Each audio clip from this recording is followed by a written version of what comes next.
Yeah, thanks, Joan, for inviting me, and very honored to speak to all of you today. I'm just starting with that.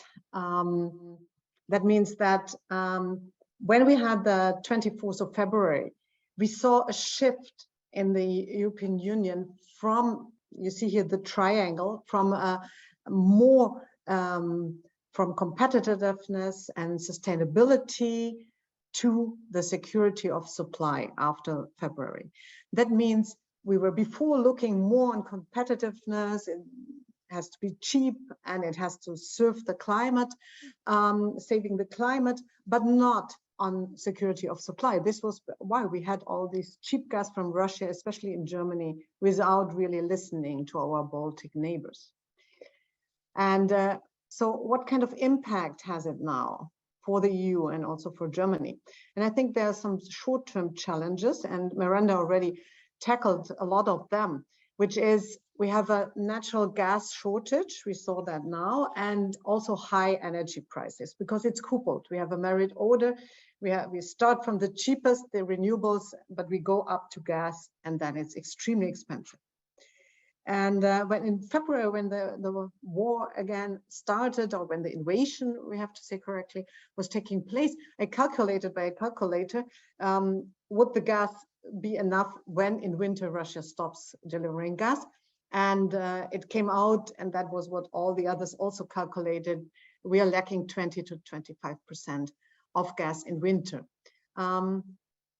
So we are still in the same situation. We tried to compensate by more supply.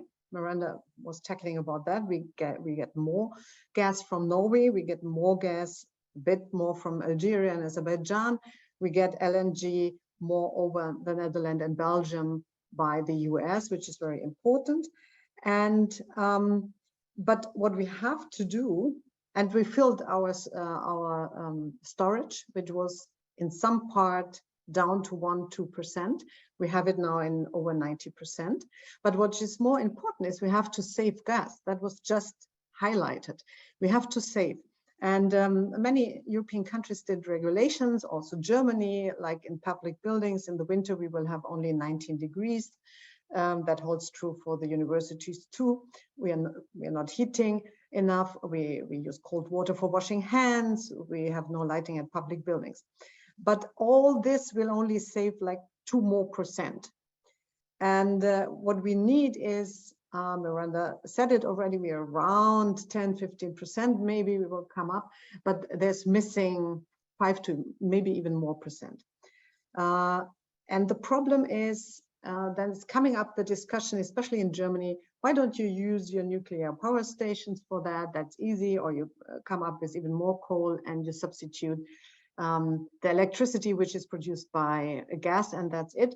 This is not so easy because heating in Europe and especially in Germany is used 50%, gas is used 50% for heating, 35% for industry in Germany, and only 50% for electricity.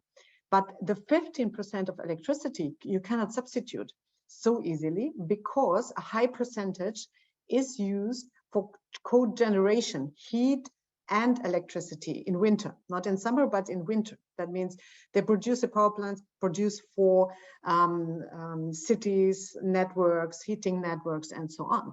So you cannot substitute it not by nuclear, not by coal.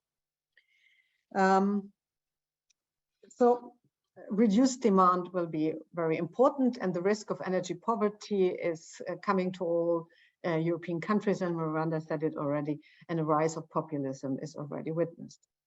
But we have medium-term challenges. What we did was a too slow expansion of renewables in the last years and too slow increase in energy efficiency, especially energy efficiency. It was just said we are lacking behind.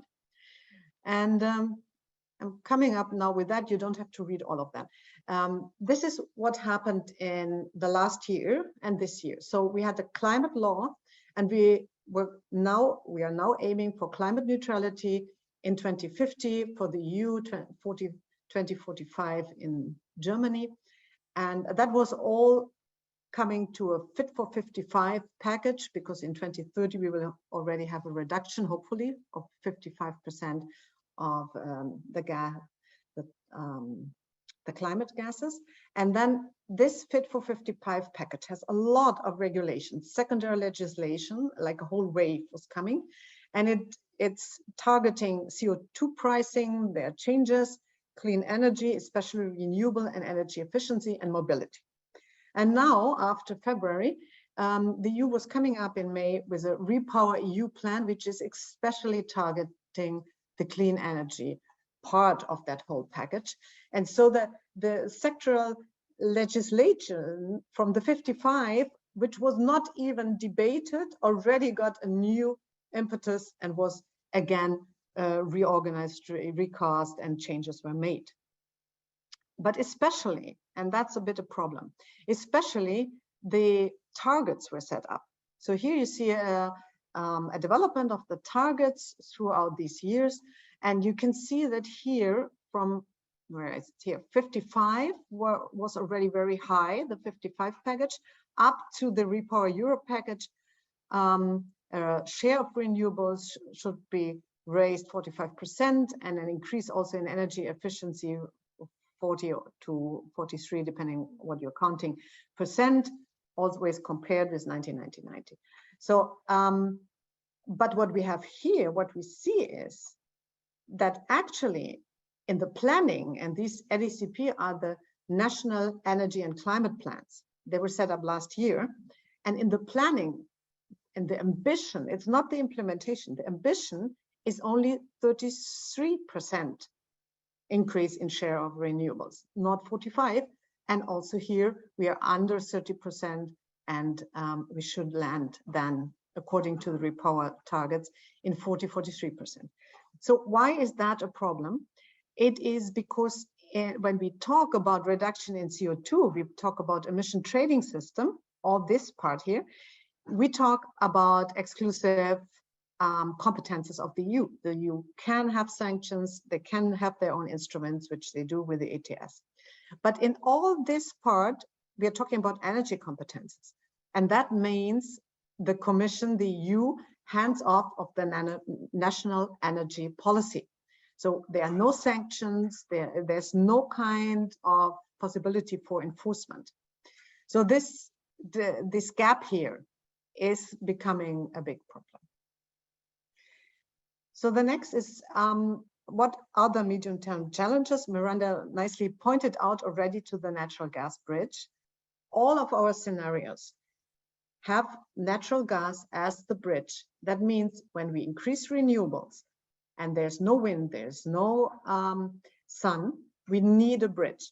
And that bridge can only be done by natural gas, because that's the only plants, these are the only plants which are flexible enough, which can be turned on and off, maybe not like this, but at least quickly.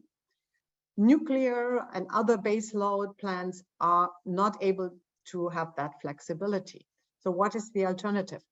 We have to look for market ramp up of hydrogen economy, including all infrastructure problems with building up new infrastructures, made gas infrastructure ready for hydrogen, maybe rebuild old infrastructure. And we know that we have to import 70 to 80%. And we also have to have other storage options. I'm in a big project in Darmstadt University, and we are trying to develop, but it's not in full scale yet, storage in metals, especially in iron, but you can also do it in aluminium or whatever. So other storage possibilities, options have to be innovated and have to be ramped up too. And that brings me to the last slide, which means if we have to import green hydrogen or then iron or whatever, we need partnerships with other countries. And we don't want to run into the same problem we had with Russia, that is relying on one partner. But then you have to look, well, who might be a good partner? And what we were doing here in that slide is we put together criteria, which does not only look in, well, is there potential to produce green hydrogen and what does it cost, but also, well, how is that country treating the environment? How is this regulated? How is its governance? Is there a corruption problem? If there's a secure country, or if there's a risk of dropping out from delivery, like when we imported from Morocco, the problem with the Western Sahara and so on, how they are cooperating already from with us and so on. And we were modeling this. This is not a weighted map yet. It's only applying all these criteria. And you can see the red ones are very good. They have high potential. We can cooperate, but the red ones are except the European countries, but the others are all far away. So we will have to transport the green hydrogen quite a large way. The most nearby, which would be suitable, they are not so potential because they have a lot of, especially governance risks. And this map is totally different if you would draw it only with, well, where can the green hydrogen quickly come from, where's the potential, and where can we produce it in low costs. Just be aware that map was, the data is before February, therefore this is still orange, yeah, Russia. So just beside that, it's a first glance of what is coming, and you can see Canada here, and we have that new partnership with Canada with hydrogen over Newfoundland.